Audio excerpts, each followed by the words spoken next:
আল্লাহ বলেছেন ওয়ালা তাহিনু ওয়ালা তাহজানু ওয়া আনতুমুল আ'লাউনা ইন কুনতুম মুমিনিন, চিন্তা করো না, পেরেশান হয়ো না, মুমিন যদি হতে পারো আমি আল্লাহ তোমাদেরকে বিজয়ী করব। অতএব ভারত যত বড় শক্তি হোক না কেন, আল্লাহর কসম করে বলি ওদেরকে আমরা থোড়াই কেয়ার করি, কারণ ওরা তো মুশরিক জাতি, জঘন্য জাতি, আর আমরা ঈমানদার, আমরা আল্লাহ ছাড়া কাউকে পরোয়া করি না। আমাদের সাথে আছে কে? আপনারা জানেন গতকালকে ডক্টর ইউনূস সাহেব জাতীয় ঐক্যের ডাক দিয়ে সেখানে বিরাট একটা সকল দলের নেতাদেরকে নিয়ে বৈঠক করেছেন। সবাই একমত, বলছে আমাদের দল মতের মধ্যে পার্থক্য থাকতে পারে, কিন্তু জাতীয় স্বার্থের ব্যাপারে আমাদের মধ্যে কোনো দ্বিমত নাই। আমরা ভারতের এই আগ্রাসন সহ্য করব না, ভারতের চোখ রাঙানি সহ্য করব না। আউযু বিল্লাহি মিনাশ শাইতানির রাজীম। বিসমিল্লাহির রাহমানির রাহিম। ইন্নাল মুনাফিকিনা ফিদ-দারকিল আসফালি মিনান নার ওয়া লান তাজিদা লাহুম নাসীরা ইল্লাল্লাযীনা তাবু ওয়া আসলাহু ওয়া আতাসামু বিল্লাহি ওয়া আখলাসু দীনাহুম লিল্লাহ ফাউলাইকা মা'আল মুমিনিন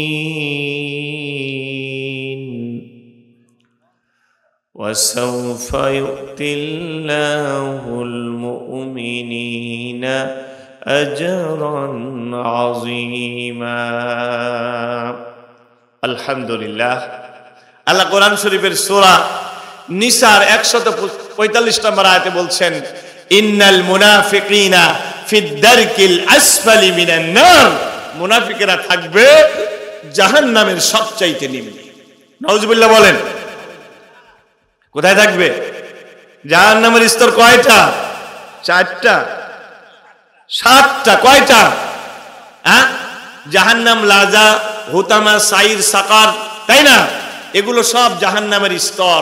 আর সবচাইতে নিচে আছে হাবিয়া। এই হাবিয়া নামক জাহান্নামে, এই স্তরে জাহান্নামীদের রক্ত পুঁজগুলো গড়ে গড়ে পড়বে। ওই জায়গায় স্থান হবে মুনাফিকদের। বলবেন হুজুর ও হজ্ঞা মুনাফিকদের, আমরা তো আর ওর ভিতরে নাই, আমরা তো আর মুনাফিক না। কিন্তু বন্ধু না, আমাদের মধ্যে অনেকেই হয়তো নিজেকে ইমানদার বলে বসে আছে, কিন্তু আসলে সে মুনাফিক। বলছেন কে? কে বলছেন? আল্লাহ বলছেন। তারা দাবি করে আমান্না বিল্লাহি ওয়া বিল ইয়াউমিল আখির, আমরা আল্লাহ এবং পরকালের প্রতি ঈমান এনেছি। আল্লাহ বলছেন ওয়ামা হুম বিমুমিনিন, আমি আল্লাহ বলছি তারা ঈমানদার। এরপরে আপনারা বলবেন না হুজুর আমরা না, ওরা হয়তো অন্যরা। আপনি এটা মনে করেন, কিন্তু আল্লাহর নবীর সাহাবী হযরতে ওমর ফারুক কিন্তু ভয়ে থাকতেন আমি মুনাফিক হয়ে গেলাম কিনা। নবীর একজন সাহাবী ছিলেন, যে সাহাবীর নাম হযরতে হুযায়ফা ইবনুল ইয়ামান। বলেন তো সাহাবীর নাম কি? হুযায়ফা ইবনুল ইয়ামান। এই সাহাবীকে বলা হতো আল্লাহর নবীর গোপন কথার ভান্ডার। সুবহানাল্লাহ বলেন। সাহাবীর নাম হুযায়ফা ইবনুল ইয়ামান। এই সাহাবীকে বলা হতো সিররুন নবী, মানে নবীজির গোপন কথার ভান্ডার। আল্লাহর নবীর অনেক কথা ছিল, কেউ জানতো না, জানতো হুযায়ফা। কে জানতো? একটু জবাব দেন, সাহাবীর নাম কি? হুযায়ফা। নবী যখন ইন্তেকাল করলেন, আল্লাহর নবীর সাহাবী হযরতে ওমর হুযায়ফাকে বললেন, ও হুযায়ফা, তোমার কাছে তো মুনাফিকদের লিস্ট আছে। আল্লাহর কসম করে বলি, নাশাত্তুকাল্লাহ, আমি আল্লাহর নামে তোমাকে কসম দিয়ে বলছি, আনা মিনহুম, হুযায়ফা রে, বলতি আমি ওমরের নাম ওই মুনাফিকদের কাতারে আছে নাকি? আল্লাহু আকবার। হযরত ওমর তিনিও ভয়ে থাকতেন যে আমি মুনাফিক হয়ে গেলাম কিনা। কারণ আমাদের ভিতরে মাঝে মাঝেই কিন্তু নেফাকি চরিত্র দানা বাঁধে, ঠিক কিনা? নামাজের জামাতে অলসতা করা, এটা কি মুমিনের লক্ষণ না মুনাফিকের লক্ষণ? তাহলে আমাদের মধ্যে মাঝে মাঝে আসে না, পরনারীর দিকে তাকানো, এটা কি মুমিনের লক্ষণ না মুনাফিকের লক্ষণ? কিন্তু আমাদের মাঝে মাঝে মাঝে এই চরিত্র আসে কিনা? মোবাইলে একটা গান দেখলে ভালো লাগে কি লাগে না? এই জন্য সাহাবীরা ভয়ে ভয়ে থাকতেন যে আমি মুনাফিক হয়ে গেলাম কিনা। রাসূলের একজন সাহাবী হযরতে আবু দারদা, তিনি তো প্রতিদিন দোয়া করতেন, আল্লাহুম্মা হফাজনা মিনান নিফাক, আল্লাহুম্মা আউযু বিকা মিনান নিফাক, আয় আল্লাহ আমি তোমার কাছে মুনাফিকি থেকে পানা চাই। এক সাহাবী এটা শুনে বলছে যে মালাকা ইয়া আবু দারদা আনতা ওয়ান নিফাক, হে আবু দারদা তোমার সাথে মুনাফিকের কি সম্পর্ক? তুমি তো আল্লাহর নবীর একজন জলিলুল কদর সাহাবী। তিনি বলছেন দানি আনকা, আমাকে ছেড়ে দাও। ফা ইন্নার রাজুলা লা ইউকাল্লাবু আন দীনিহি ফিস সাআতিল ওয়াহিদা, একজন মানুষ মুহূর্তের ভিতরে ঈমান ছেড়ে মুনাফিক হয়ে যেতে পারে। একজন মানুষ দুনিয়ার স্বার্থের কারণে সে মুনাফিক হয়ে যেতে পারে। নিজের ছেলের চাকরির জন্য ইসলামী দল বাদ দিয়ে বাতিলের সাথে হাত মিলাতে পারে। কথা বলে, কথা বলেন। মুনাফিকের চরিত্রগুলো জানার দরকার আছে না নাই? আছে, এবং আমাদের ভিতরে ওই চরিত্র আছে কিনা এটা মিলানোরও দরকার আছে। মুনাফিকদের প্রথম গুণ, মুনাফিকরা মিথ্যা কথা বলে। কি বলে? মিথ্যা কথা। আন আবি হুরায়রা রাদিয়াল্লাহু তাআলা আনহু قال قال رسول الله صلى الله عليه وسلم آية المنافق ثلاث। আল্লাহ রাসূল বলেন মুনাফিকের নিদর্শন হচ্ছে তিনটি। কয়টা? সবাই বলেন, তিনটি। একটু জবাব দেওয়া লাগবে ভাইরা, কয়টা? তিনটি। ইযা হাদাসা কাযাবা, তাদের প্রথম নিদর্শন তারা কথা বললে মিথ্যা কথা বলে। ওয়া ইযা ওয়া'আদা আখলাফা, ওয়াদা করলে তারা ভঙ্গ করে। ওয়া ইযা তুমিনা খানা, আর যখন তাদের কাছে আমানত রাখা হয় আমানতের খেয়ানত করে। হযরতে আব্দুল্লাহ ইবনে আমর থেকে বর্ণিত আরেকটা হাদিসে আছে, রাসূল বলছেন মুনাফিকের নিদর্শন চারটা। তিনি বলছেন আরবাউন মান কুন্না ফীহি কানা মুনাফিকান খালিসান, যার ভিতরে এই চারটি চরিত্র পাওয়া যাবে সে একজন খাঁটি মুনাফিক। কেমন মুনাফিক? কয়টা গুণ থাকলে? এক নম্বর ইদা তুমি না খানা, আমানত রাখলে ভঙ্গ খেয়ানত করে। ওয়া ইদা হাদাসা কাযাবা, কথা বললে মিথ্যা বলে। ওয়া ইদা আহাদা গাদারা, আর ওয়াদা করলে ভঙ্গ করে। আর চার নম্বর ওয়া ইদা খাসামা ফাজারা, ঝগড়াঝাটি করলে গালাগালি করে। কয়টা পাওয়া গেল? একটু বুঝ করবেন। আমার ওয়াজ কিন্তু পিচ্ছি পোলাপান ওরা অতটা বুঝবে না, একটু জ্ঞান লাগবে। কথা বলেন ঠিক কিনা? একটু মেধাটা শার্প করা লাগবে। আল্লাহ রাসূল এখানে বললেন মুনাফিকের নিদর্শন চারটা। আমানত রাখলে খেয়ানত করে, কথা বললে মিথ্যা বলে, ওয়াদা করলে ভঙ্গ করে, ঝগড়াঝাটি করলে গালাগালি করে। এখন একটু নিজের বুকের সঙ্গে মিলান তো, নিজের বুকে একটু হাত দিয়ে দেখেন তো এই চরিত্র আমার ভিতরে আছে নাকি। আমি তো মনে করি আমার ভিতরেও কিছুটা আছে। আপনাদের ভিতরে কি আছে? কথা বলেন। আছে। তাহলে বলবেন হুজুর তাহলে কি আমি জাহান্নামের সবচাইতে নিম্নে যাব? প্রশ্ন কিনা? ভাইরা এই জায়গায় একটা বিষয় ক্লিয়ার করি, মুনাফিকি দুই প্রকার। কয় প্রকার? আরো জোরে। এক নাম্বার মুনাফিক বিল ঈমান, আর একটা মুনাফিক বিল আমল।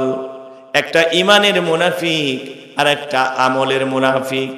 ইমানের মুনাফিক বলা হয় তাদেরকে যাদের মুখে আল্লাহ রাসূল পরকালের কথা আছে কিন্তু সেগুলোকে বিশ্বাস করে না, এরা ইমানের মুনাফিক।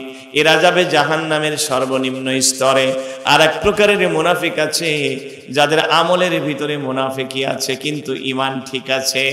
আমরা হচ্ছি ওই রকমের আমলের মুনাফিক। হয়তো আমাদের মধ্যে অনেকেই আছে, কিন্তু ইমান যদি খাঁটি থাকে আমরা একদিন আল্লাহর জান্নাতে যাব। জোরে বলেন সুবহানাল্লাহ।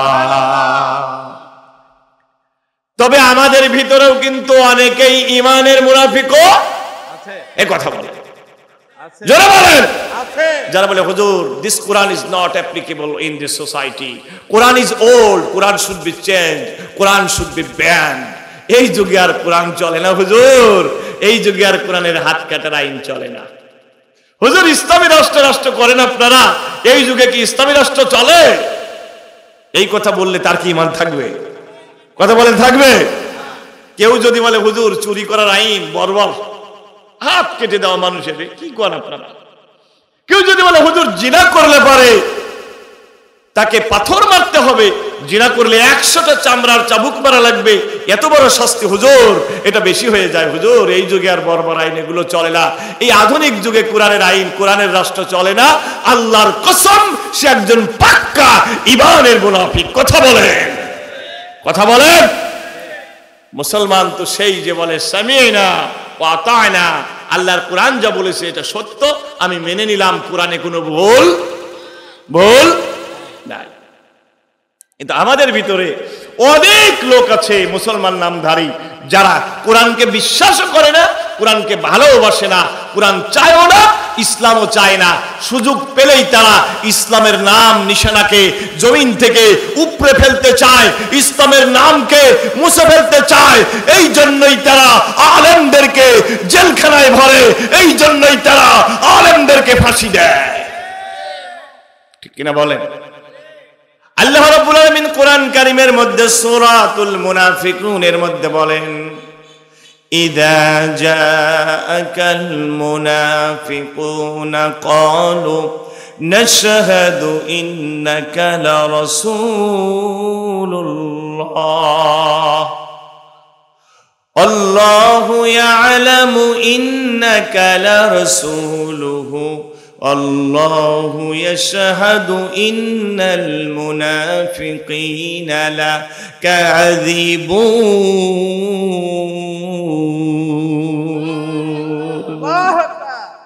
কার কথা এটা? এই কথায় কোনো ভেজাল আছে? আল্লাহ রাব্বুল আলামিন বলেন, নবী, মুনাফিকরা যখন আপনার কাছে আসে তখন তারা আপনাকে বলে ইন্নাকা লারাসূলুল্লাহ, আপনি আল্লাহর রাসূল। বাহ্যিকভাবে বলেন তো মুনাফিকেরা কি সত্য বলেছে না মিথ্যা বলছে? না না, সত্যই তো বলছে। কথা বলেন, মানে বোঝার চেষ্টা করেন। তারা এসে বলে আপনি আল্লাহর রাসূল, তাহলে কথা তো সত্য। আল্লাহ তাআলা নিজেও বলছেন আল্লাহু ইয়ালামু ইন্নাকা লারাসূলুহু, আল্লাহ বলেন আমিও জানি আপনি আল্লাহর রাসূল। আল্লাহু ইয়াশহাদু, কিন্তু আল্লাহ সাক্ষী দিচ্ছেন ইন্নাল মুনাফিকিনা লাকাযিবুন, মুনাফিকেরা মিথ্যাবাদী। এবার বলবেন হুজুর মুনাফিকেরা তো সত্য কথাটাই বলেছিল, রাসূলকে রাসূলই বলেছিল, তাহলে মিথ্যাবাদী হলো কেমনে? হলো এই জন্য, কারণ মুনাফিকেরা মুখে যা বলে তাদের অন্তরে তা না। আর আমার আল্লাহ তাআলা মুখেরটা নেয় না, আল্লাহ অন্তরেরটা নেয়। আল্লাহু আকবার বলে। আমাদের সমাজেও তো অনেক নেতা আছে, যেই নেতা মাহফিলে এসে কোরআনের পক্ষে এমন ভাবে বলে মনে হয় আল্লাহর ওলি, কিন্তু যাওয়ার সময় ওর কর্মীদেরকে বলে যায়, এই আমার যা বলার বলে গেলাম, তোদের যা করার তোরা করিস, আমি চলে গেলেই মাহফিল বন্ধ করে দিবি। কথা বলেন, বিগত দিনগুলোতে কোরআনের মাহফিল বন্ধ হয়েছে কি হয় নাই? এখন আর কোনো অনুমতি লাগবে না। সুবহানাল্লাহ। আর একটু জোরে বলেন সুবহানাল্লাহ। আমরা তো এমন দেশে চাই যে দেশে কোরআন মাহফিলে অনুমতি লাগবে না। এখন পুলিশের কাছে যে দেখবেন বলবেন যে কোনো অনুমতি লাগবে না, আপনারা করেন। সুবহানাল্লাহ। কিন্তু এর আগেও তো তাই ছিল। মাঝখানে কিছুদিন কত নেতার পা ধরা লাগছে, কত নেতার হাত ধরা লাগছে, কত চাপাতি নেতা, বড় নেতা, ছোট নেতা, পুলিশ, বিডিআর, আর্মি, র্যাব, কতজনের মাথায় তেল মাখা লাগছে, ভাই আমরা একটা কোরআনের তাফসীর মাহফিল করব, একটু অনুমতি দাও। অনুমতি দেও, লাস্টে সব আয়োজন শেষ, একদিন আগে রেখে যায় বন্ধ করে দিছে, আসতে দেয় নাই হুজুরকে। কথা বলেন না ঠিক কিনা? এরা কারা? এরা কারা?